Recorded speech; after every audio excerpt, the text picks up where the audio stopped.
Assalamualaikum warahmatullahi wabarakatuh. Kami dari Universitas Pamulang akan menjelaskan materi pertemuan 7 kita, yaitu histogram, poligon, dan juga OGIF di mata kuliah Statistika Deskriptif pada semester 2 ini. Nah, yang akan dijelaskan oleh saya sendiri, Anissa Yasmin Wahyuning Tias, dan dua teman saya, Helma Astina dan juga Syahla Natasha Fauzi.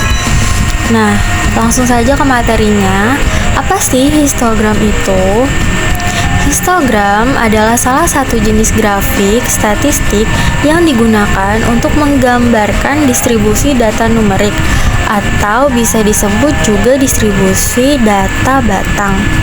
Karakteristik dari histogram ini yaitu menampilkan distribusi data secara visual, membantu identifikasi pola, tren, dan juga kesimpulan, dan dapat menampilkan data numerik atau kategori.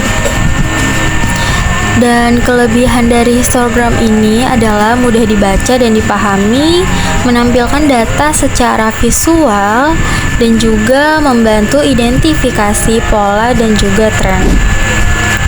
Nah, langkah-langkah membuat histogram: yang pertama, menentukan interval kelas. Yang kedua, beri label sumbu vertikal sebagai frekuensi. Yang ketiga, beri label pada sumbu vertikal sebagai nilai data.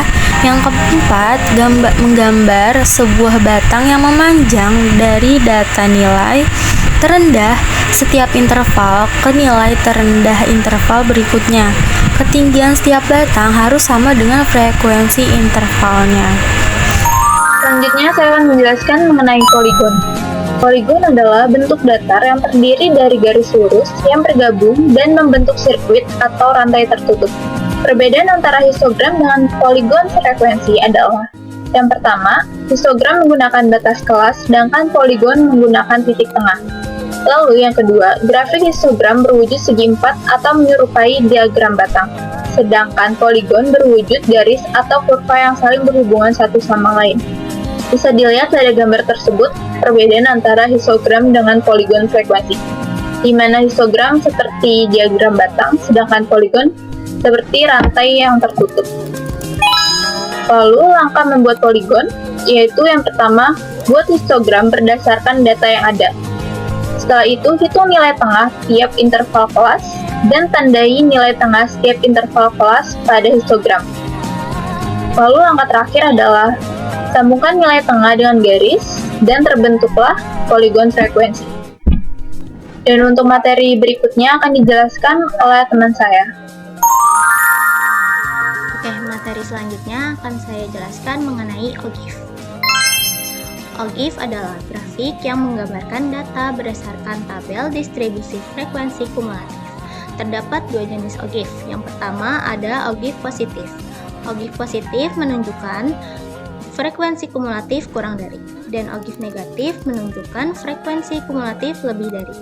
Grafik OGIF ini membantu dalam visualisasi distribusi data, memudahkan analisis statistik dan pengambilan keputusan.